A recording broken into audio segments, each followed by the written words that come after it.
the way that leads to destruction, and there are many who go in by it.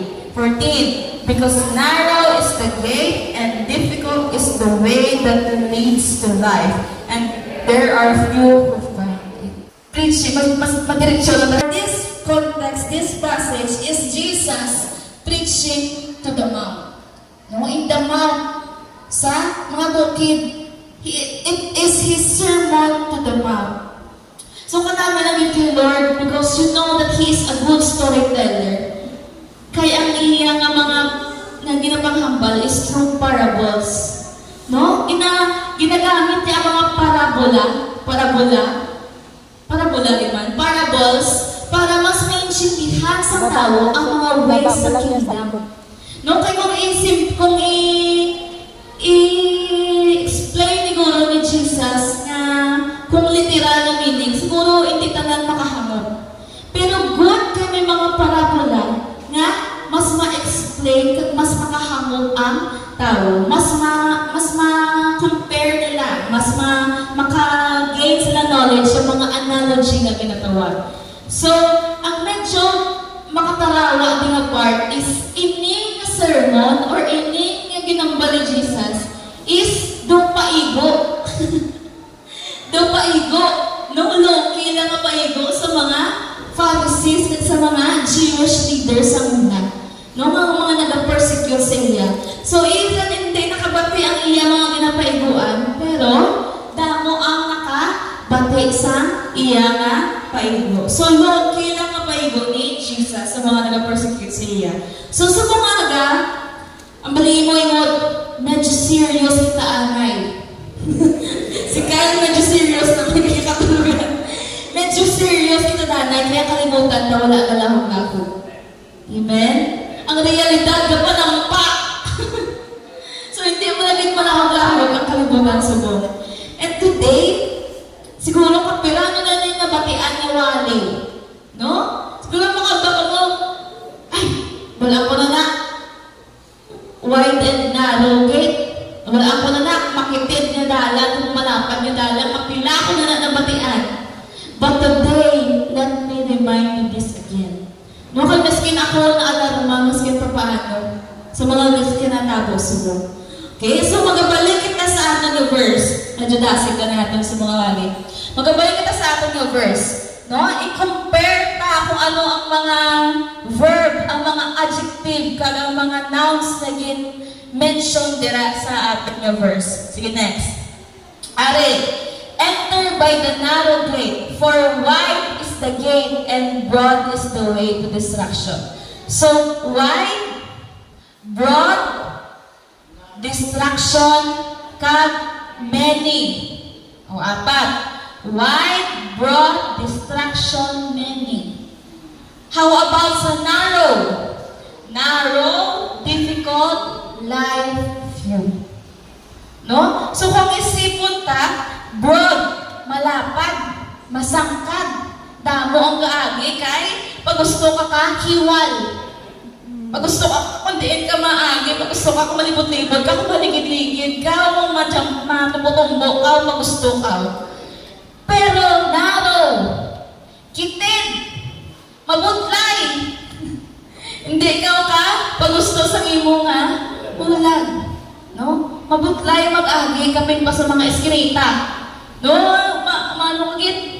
Kung dako-dako, medyo dako-dako, kasi mapasunod ka dahil handay, gamay lang sa imo nga mga tinatawag na facts. Pero kung maniwang at imhapos lang. So, narrow is the gate and difficult is the way which leads to life. Pero hindi na lang mag-isuran sa mga lawas-lawas. Narrow is the gate and difficult is the way which leads to life. So, the word gate, ang ako ni kauna nga pag-interpret, siguro ako manin yung pag-interpret sa una. Ang wide gate, ang ako ni interpretation sa una is choosing the world. No? Conforming with the patterns of the world. No? Mas ginapili mo ang kalimutan kaysa sa Ginoo. Or mas mapahapos ka na lang, mapatawhay ka na lang, mapachill ka na lang. Amo niya ako ng interpretation sa narrow, sa wide gate. Amo man yung interpretation sa una. Pero karon pa doon na. ako naman interpretation sa narrow gate is na kinanglan ma-ministry ka gid, kinanglan mapagabot ka kay Lord, kinanglan ng mga ayaw ka gid sa mga may sakit, kinanglan hindi ka gid magsala, kinanglan manghatag ka gid sa iban. So, ang gina choosing the life for God. No, but this morning, hindi kita da mag-dwell. We will look beyond that. Ang baliliwat ng imo yun, look beyond that. Look beyond that. Nagtao ka sa beyond sa sina ng mga interpretation. Tsakto man na, no? Wala ka na gina-neglect nga interpretation. Tsakto man na, but subong, let's look at beyond that. No? Let's look at deeper on the aspect of dependence. Again na, ang broad path, difficult, ang narrow path. Broad leads to destruction, many go by it. Difficult leads to life, gamay ang nagakita. So next, so we will look at on the aspect of dependence. No, tsakto man na amo to kaginang interpretation pero subong ang aton nga pag-intindi is i-align ta sa ginatawag nga dependence. Dependence kay sino?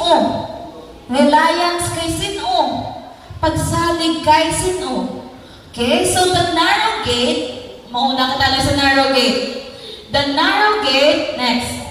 The narrow gate is representing the dependence on ourselves. No?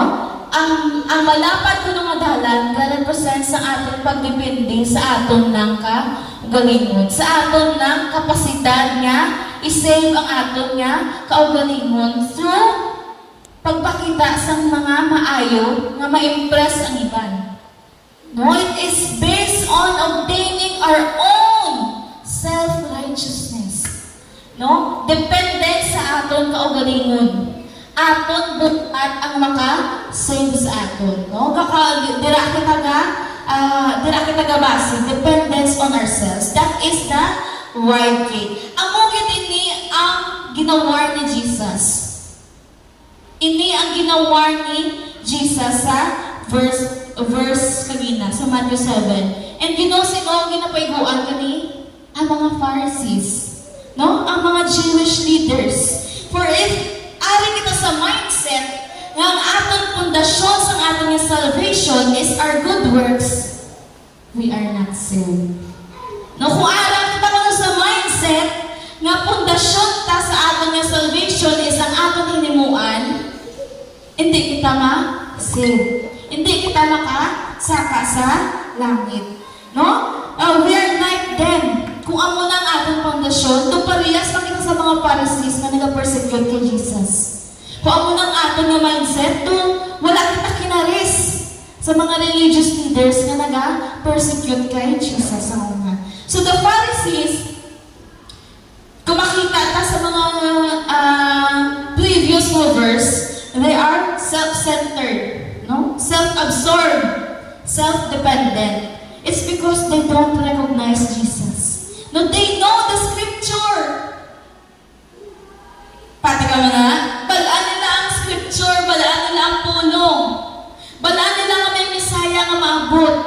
Pero they failed to recognize Jesus. It's because they are too consumed sa ilang mga hinimuan. They failed to recognize na kinahanglan nila gali sa manluluwas. It's because they think, ang ilang righteousness is enough. When in fact, it's not. No, talaga naman sabihin, it's not. It's not. Hindi enough ang imo nga righteousness lang para ikaw nga masave. So, the Pharisees, ang ginambal ng self-absorbed, self-righteous, self-centered, kaya puro lang sila, ako! Ako ni, ako niya, ako tanan. No? Through me, pamaagi sa ako, hindi kay Kristo. No? Ako niya pamaagi nga, masalbar ko. So, those who are self-righteous, ang mas mahilig ko na magpadayaw kay Lord nga, ay Lord, nagbulig naman ko to kasi may plus points ako na sa langit. Ay Lord, naghatag ko to kasi may plus 1,000 points ako dira. No? Ang ato nga salvation, hindi base sa grading system. Ang ato nga salvation, hindi base sa plus points. Hindi siya eskwelahan. Nor it is not a race. No? So, you cannot brag before God, the Lord, ari ako nanimuan. Because when the Lord maghambal sa imo, akong gani bata, na perfect and blameless, inhatag ko. O sa perfect pa lang, hindi mo na naman imo. No, so, the Lord gave His only Son, His perfect and blameless Son, para kita masalbar. Top that. No? Labawi mo na. Hindi mo gimay mo ay. So you have no rights to brag against God that this is my work, Lord. This is my work. Recognize my work. No? In the verse, next verse, many will say to me in that day, Lord, Lord, have we not prophesied in your name, cast out demons in your name, and done many wonders in your name? So, dila nag-highlight ko kita ang word na we. No, we, amon, kita, kami, ako. Lord, hindi pa lang kami gin-prophesy namon sa imo ngalan nga mag-cast out kami demons kag maghimo kami wonders sa imong pangalan. So, even in this example, the white gate is used to represent ang culture subong. And ano ang culture subong? It's the me culture. It's the we culture. No, especially on social media. Do tama ano ka damo subong ang himuon na lang tanan para mapansin, para mag-cloud, para sa content. No, ang iban to para lang sa self-expression. Pero ang iban para gid gipainsanay gid. No nga ay mas labi ko to lang kasi sa iya. Ay mas namin na ako nga content sa iya. So this culture is mostly driven gid sa social media.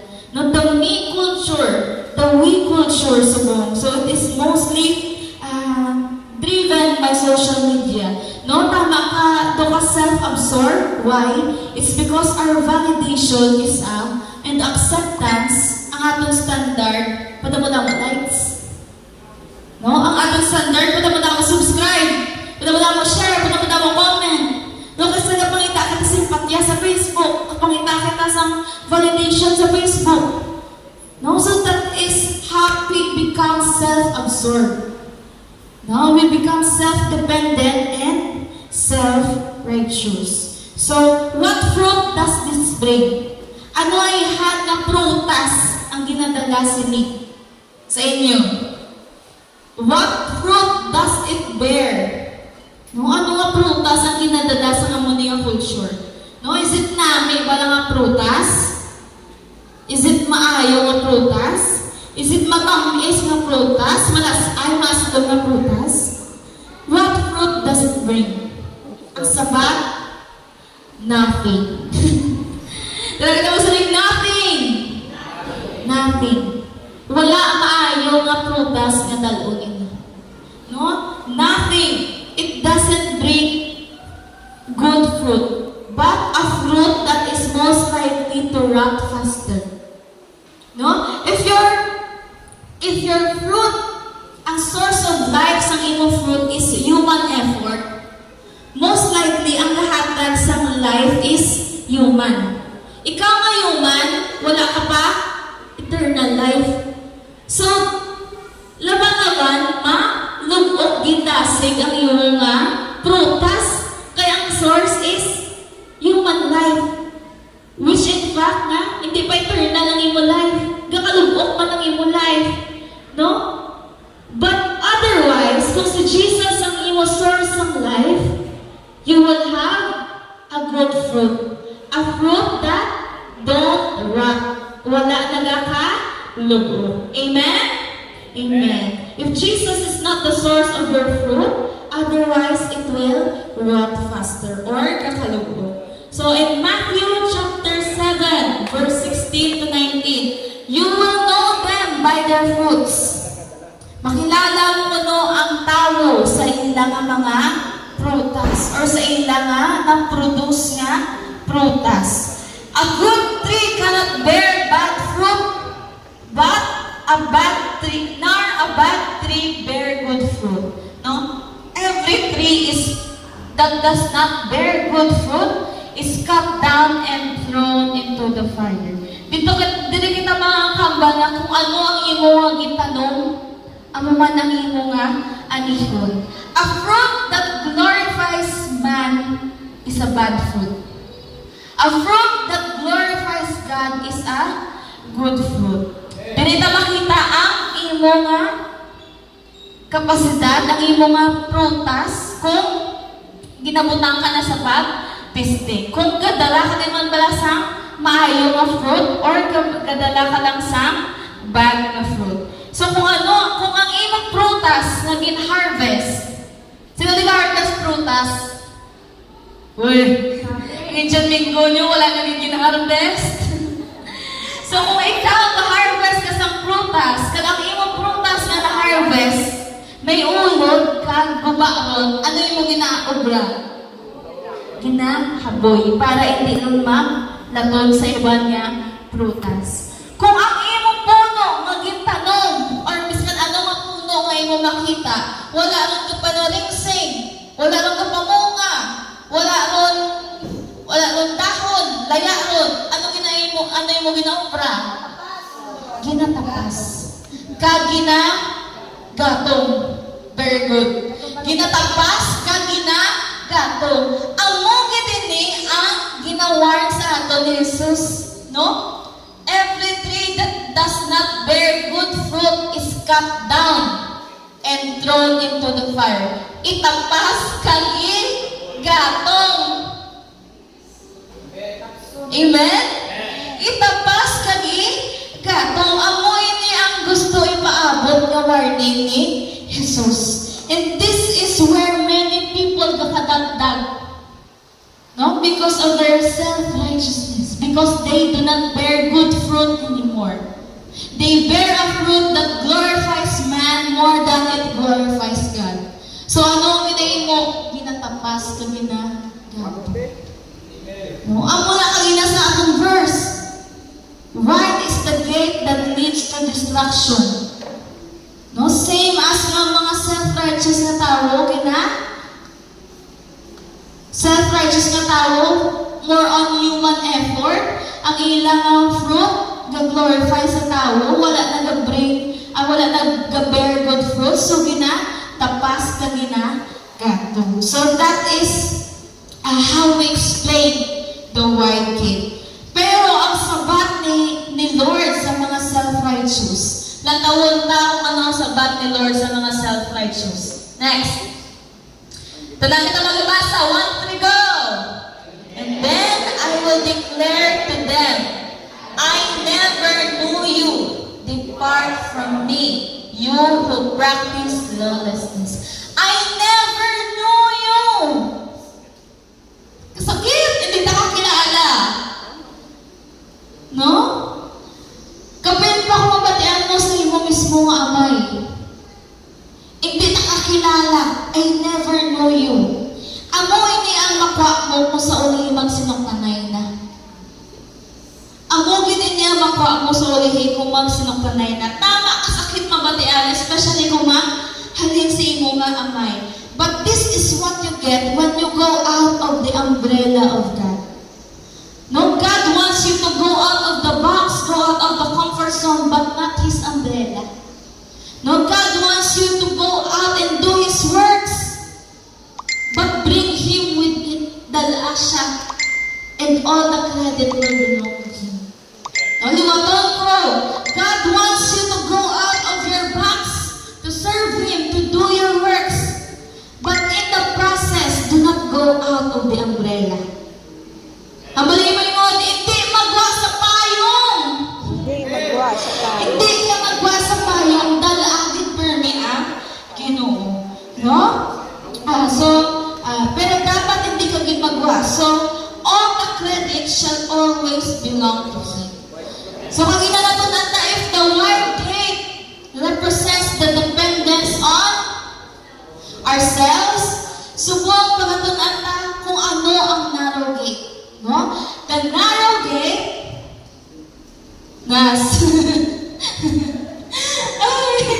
the narrow gate represents the dependence on no other than Jesus. Tunog ka! Jesus. Dependence on Jesus. Not me, not you, not we, but Jesus. Dependence on Jesus. No? So, diri nga part, recognize mo that without Jesus, you are a lost cause. Lost cause. Hindi ka rin ma-salvar. No? Without Jesus, if you only rely on your works, you are not yet saved. You are not saved. So, ang narrow gate, gadependa na sa capacity ni Jesus para i-save ka. Kung ang wide gate, gadepend sa imong capacity nga ay salbaran ng imong kaugalingon, ang narrow gate, gadepend sa capacity ni Jesus para salbaron ka. No, hindi pa lang accessory si Jesus na ginhatag sa Ginoo para mag-sacrifice para sa atin. Hindi lang siya accessory, hindi lang siya burluloy, kundi siya gid ang may pinakadako nga parte sa tanan para ma-salvar kita. So, why we need to depend on Jesus? Because, number one, He is the way, He is the truth, He is the life.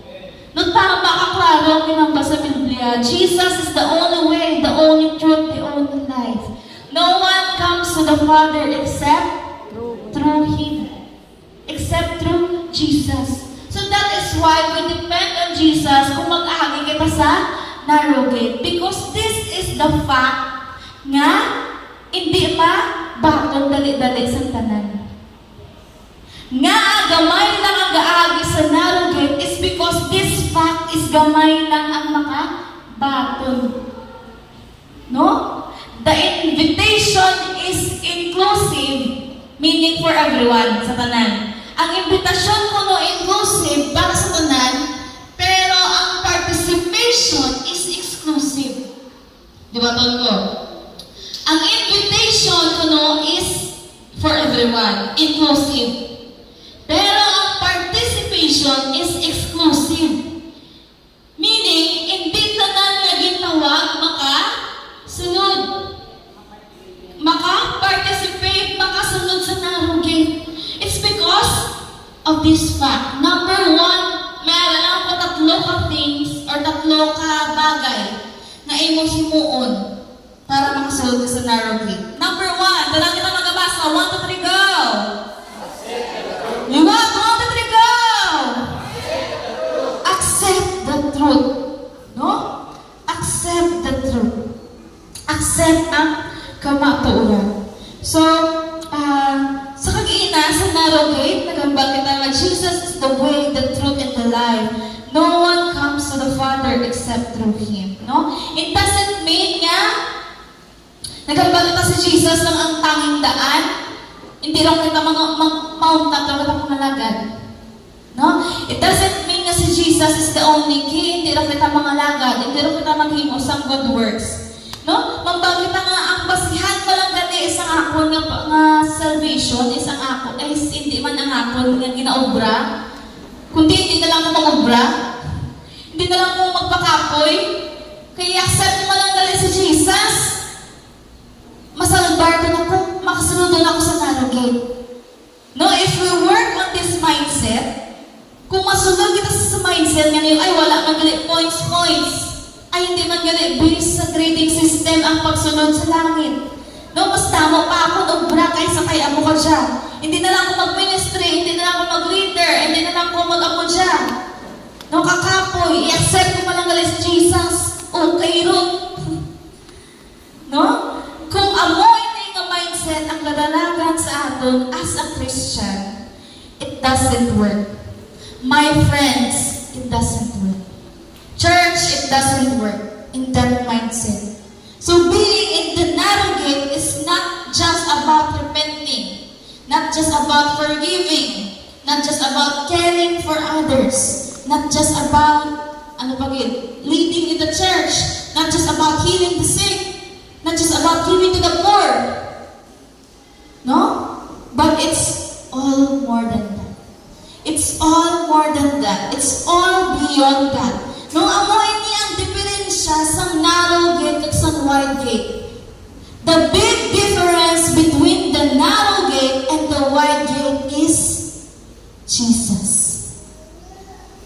Naliwatan ko, ang pinakadako nga diferensya sa narrow gate at sa wide gate is Jesus. No? In the wide gate, you can do works, you can be a religious person. No, you can care for others.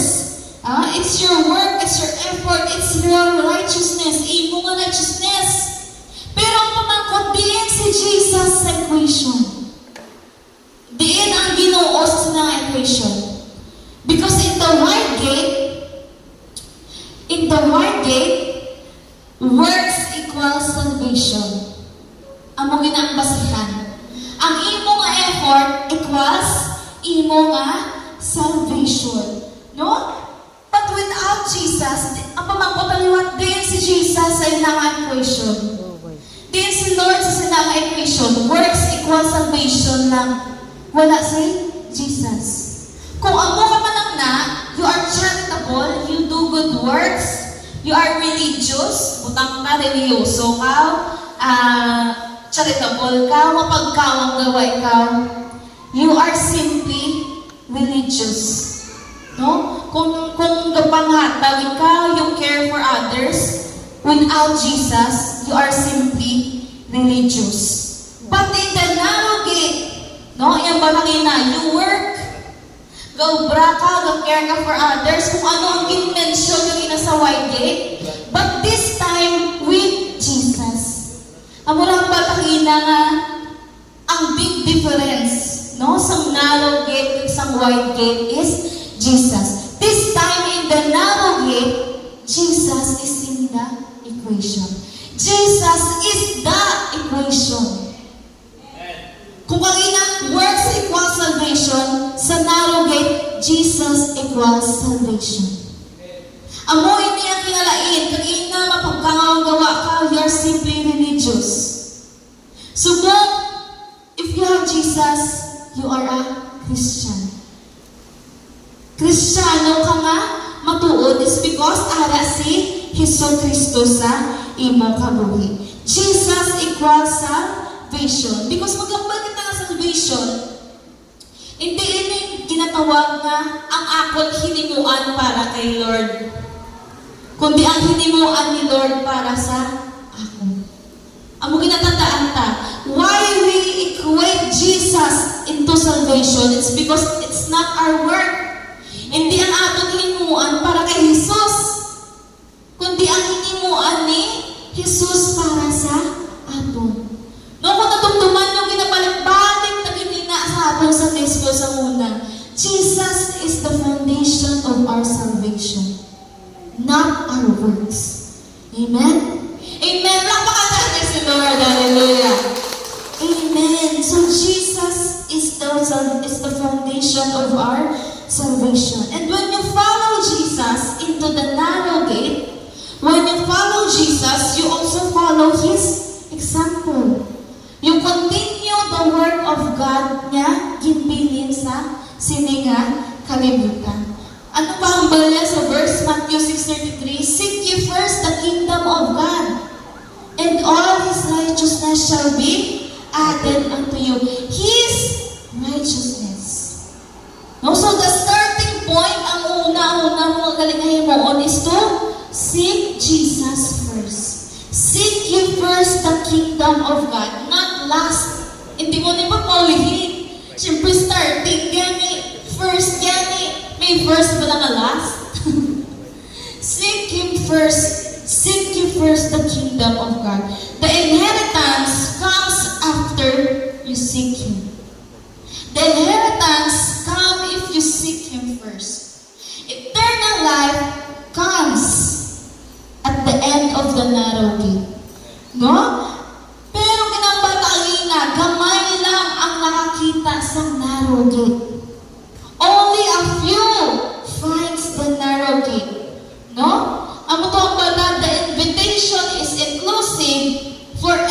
everyone, but the participation is exclusive. Hindi para sa tanan. Example, ang mga disciples. No? So, okay, hindi ang mga disciples, basta example. Ang mga disciples, kag ang crowd, or ang kadamaan, ang disciples kag ang crowd. No? Ang disciples, lang sila present kung mag-miracle si Jesus. Kasunod-sunod sila kay Jesus, it's because may ginalaga sila nga miracle. But how about the disciples? No, the disciples nagsunod-sunod kay Jesus because they want to know Jesus more. That is ang kinalain sa exclusive, God-inclusive. Ang crowd is for everyone. Invited ka mo tanan!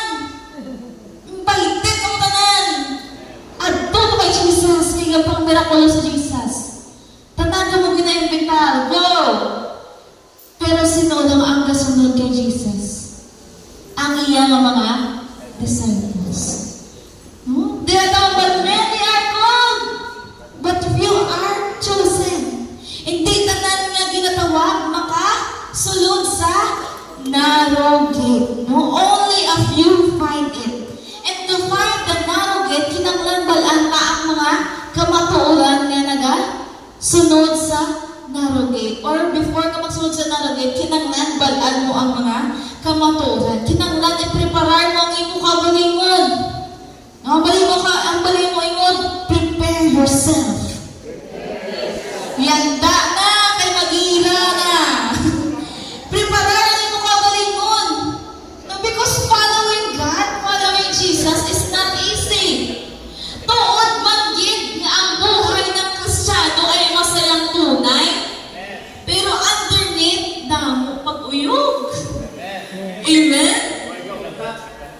Damo pag-uyog ang kabuhi sa isa ka Kristiyano. Tuod, hindi pa rin nga masadya, pero damo nga pagtilaw ang kauyog sa mga Kristiyano. So if you follow Jesus, especially if you bring His word, many will persecute you. Damo, huwag yung mabatian. Yung isa, hindi mo mapalapos sa piyak. Isa, gina-absorb mo sa inyo ng puso mo. Damo, huwag yung persecution nga baton. Damo, huwag yung pagtimtar nga mabaton. Damo, kagid nga mga kasakit na maagong. No? Kaya hindi sa tanan nga oras matawahay ang pagiging Kristiyano. Masagya ang pagiging Kristiyano, pero hindi sa tanan nga oras matawahay. Amen? Amen. Abi talaga sa chill lang. Ang isa ka Kristiyano, chill lang. Mga ministry, chill lang. Pero hindi. Tama ka bunay. No? The narrow gate has a difficult way. But it leads to life. It leads to pangabuhi. Kung gusto mo sa kapos, tawag ka sa kapos. Sunod ka sa kalibutan. Imuang ka na ginahimo sa kadamaan. Go with the majority. Go with the flow. Conform to the patterns of this world. Harang kapos. Kita mo gobra. No, but you are very blessed because you are here. You are very blessed because you are here. No? Amen. Thank you, Lord. So, sunod ka sa kung gusto mo sa kapos, sunod ka sa kadamaan. No? Sunod ka sa majority. Go with the world. Do everything everyone is doing. Himuha ko anong ginimo sa kadamaan. Party! No, pero I tell you, hindi tanan nga insakto sa kalibutan accepted sa mata ni Lord. Hindi tanan niya accepted sa kalibutan, accepted sa mata ni Lord. No? Ang pagpagaling, right, wrong is wrong, even if everybody is doing it. Sala ang sala, bisan tanan gahimo. Kag right is right, even ikaw lang isa ang kaobra. Sakto ang sakto, bisan ikaw lang isa ang kaobra.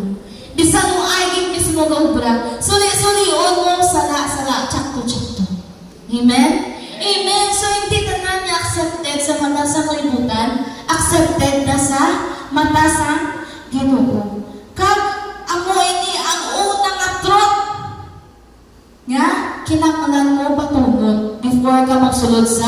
narrow gate. Accept the truth, ang kamatuoran, nga wala sa iban nga pamaagi, kundi si Hesus Kristo lamang. Amen? Amen! Lapakan si Lord. Hallelujah! No? Ang kamatuoran nga wala sa iban nga paagi, kundi si Hesus Kristo lamang. Ang muli nga ginagin ng banta nga, gamay, ang gaagi sa makitid nga dalan. Ay, mabudlay man. It's because people can't accept the truth. Mabudlay kas amang batong sa kamatuoran. No? Tanan nakabalo, pero hindi tanan nakabaton.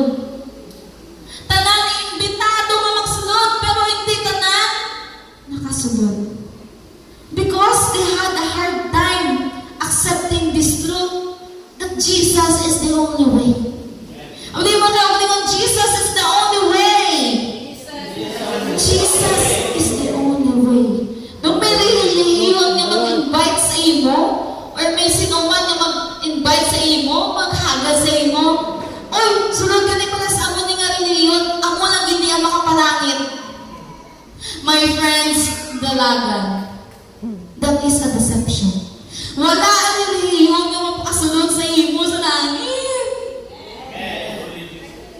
Even born again, Catholic, INC, ano pa da nga reliyon, kibuloy nga reliyon, hindi ka nakasaka sa langit kung mo na imong pundasyon sa iyong mga salvation. Amen. Jesus is the only way. Liwaton ko, Jesus is the only way. Dalangin ako, sigit, Jesus is the only way. Hallelujah! Palapakakanay sa Lord. Thank you, Lord. Hallelujah. Kung may magambal na sa imo, talikod ko na yun. Talagan ka na yun, kay it is a deception. Or pwede man atubangon mo, hindi. Wala rin relihiyon na makasalbar sa imo wag sa akon. Unless you have Jesus. Unless you have Jesus. Otherwise, you are not saved. It is not religion that will save you. Nor it is not your good works that will save you. Nor it will not be your righteousness that will save you. Kainaf na pa ng sulit-sulit. Hindi gani! Hindi imo righteousness, hindi imo binuhatan, kundi ang binuhatan ni Lord. No? Masakit patunon. Masakit patunon, makahambal ka nga, ay katamo ka na sa kalibisyo ko. Ay katamo ka na tayong maging alat sa ministry. Ay tamo sa nabuligan ko. Ay tamo sa natagan ko. No? Tamo sa akong inubra, tamo sa akong sacrifice. But, you cannot brag it all before God. Hindi mo na mapabugal sa Ginoo. Mga hindi mo na mapabugal sa Ginoo. You cannot outdo God. You cannot outperform God. No? Hindi mo mapabugal sa Ginoo. You cannot brag your works before the Lord. Kaya ba gani, hindi mo gani malapawan, bisa nang gini mo, iyan lang agin. Sacrifice yang iya nga, bugtong anak, nga perfect and blameless. Hindi mo na malapawan, wala kagid may ipabugal sa iya. So ano lang ang ato ni Moon? Accept the truth. No? Hindi lang hibaloon, not just know, but batunod. No? Batunod that we are saved by grace. Through faith, not by works, but by faith. But by faith. We are saved by grace through faith, which is a gift. Hindi gina-earn, kundi gina-hatag. It is a gift. No? Wala mo mga budlayan. Kasi Jesus na nangabudlay para sa imo. That is why you cannot earn your way to heaven. Hindi mo kuno ma-earn ang imo nga salvation. Because, in the first place, hatag na ni Jesus sa imo. You only need to claim it. You only need to possess it. Amen? Amen. So you cannot enter your way, you cannot earn your way to heaven. Amen. So number 1, accept the truth.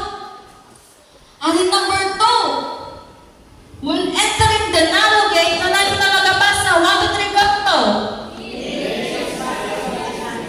Leave excess baggages behind. No? Pinasulit-sulit ko na, i-amo niya among topic sa young people sa pag New Year. Leave excess baggages behind. Usually, ang excess baggage din mo makita sa airport, sa aeroplano. Nung naagin tawag siya nga excess baggage, kay ang mga hindi mo dapat talon, dala mo. Example, no? Kung ga-travel ikaw, medyoan ka mga lugar, dalon mo kitang imong balay? Hindi! Dalon mo lang kung ano ang kinahanglan mo. Bring only what is necessary. No? Bring only what is necessary. Dala kita magsaling ko. Bring only what is necessary. Bring only what is necessary. So, dito yung nakambal, the easiest way to enter the narrow gate is to leave everything behind. O, ito namin, nakita ko sa Facebook. The easiest way to enter the narrow gate man galing yung cross. Cross ang imong lagyan. Kasi Jesus ang imong lagyan. So, the easiest way para makasunod ka na sa narrow gate is para ibilin mo ang imong mga bagahe. Ano yun yung mga bagahe? Are you worldly possessions and desires? The easiest way to follow Jesus is to live your past life. Is to leave your baggages behind. That is the easiest way to follow Jesus. No? You cannot have the best of both worlds. Hindi pwede nga holy ka at the same time sinful ka. You must leave your past life behind in order to follow Jesus. You must leave everything behind. No? The easiest way to follow Jesus is to leave your excessive desire for worldly possessions. Bayaan mo kuno ang imo nga excessive na desire for worldly possessions. Nung nga ang emphasize ng excessive. Bakit emphasize ang excessive dito? Wow, Tagalog. Nga ang emphasize ng excessive na desire for worldly desires. No, because everything is good, but in moderation. Kung sobra, wala man. No, especially in money. No, ang money makabulig sa imo in the ministry, magpangalagat ka sa Ginoo. Pero kung ang desire mo para sa kwarta is ga-overlap na ang desire para sa Ginoo, check your heart. You are out of focus. But check your heart. Check your heart. You are out of focus. Lain na ang imo nga focus. No? Especially in this worldly desire. Kung iliwaton ko, kung ang imo nga desire para sa worldly nga mga butang is ga-overlap para sa imo desire para sa Ginoo, check your heart. Check your focus. Lain na ang imo nga focus. Hindi na sa Ginoo ang imo nga focus. So bring only what is necessary. Dalalan mo ano ang imo nga kinahanglan. Ang mo to kung inaan sa travel, mag-travel kita. Dalalan ang imo kinahanglan. Next! Number one, liwat. Ano gani? Accept the truth. Number 2, leave excess baggages behind. Number 3, 1, 2, 3, go! To consider our lives not as ours, but of God's. Kabigon mo kuno nga ang imo kabuhi, hindi imo kundi kay Kristo or iya sa Ginoo. Amo devotion ka ng bigat sa bulo. No? Panumduman mo ang imo kabuhi. Kulang lang. Mabaton mo na, hulang lang ang imo kabuhi. Amen. Accept the truth. Ang imo kabuhi, hulang lang. Ang aton kabuhi, hulang lang. Hindi ni aton nga kabuhi, kundi we are stewards of this life. No? So, it is about offering our lives. Ang paghatag kuno sa aton nga kabuhi, just as He offered His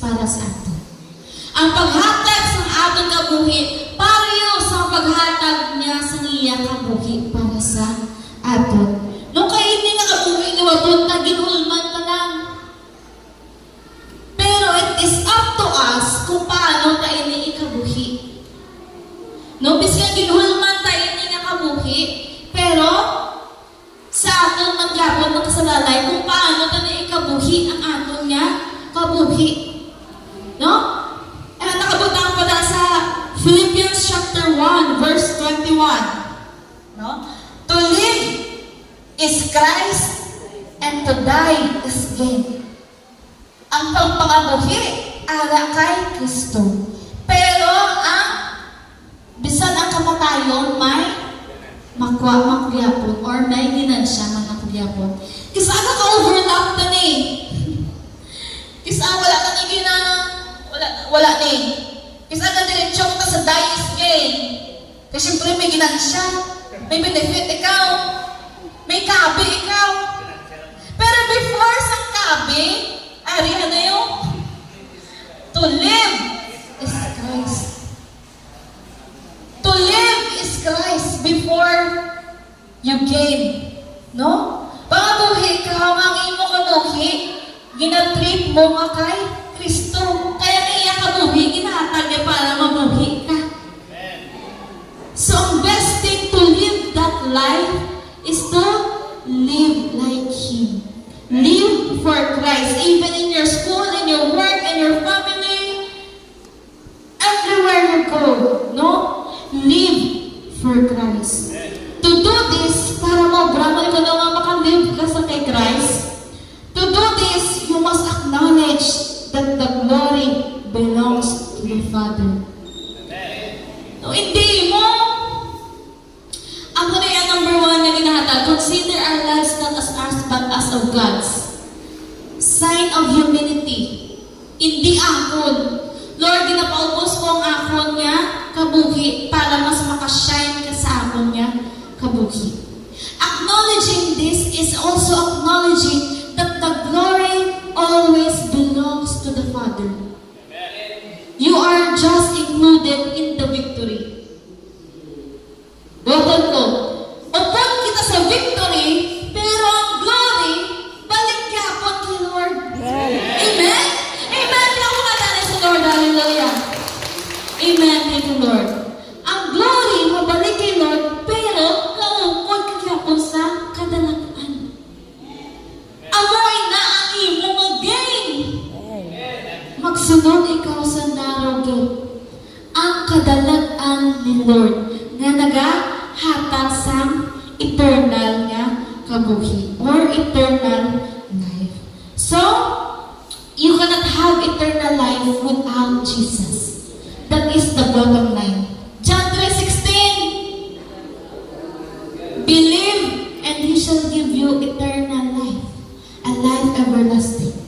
That is the bottom line sa ating subungan narrow gate and wide gate. Not just of your works, but on your dependence. Dependence kay, hindi sa iyong kabalingon, kundi dependence kay Jesus. No? Wala nagkabalang Ginoo nga mahapos. Pero nagkabalang Ginoo, bisan mabudlay, follow me anyway. Bisan mabudlay, sunta ako gyapon.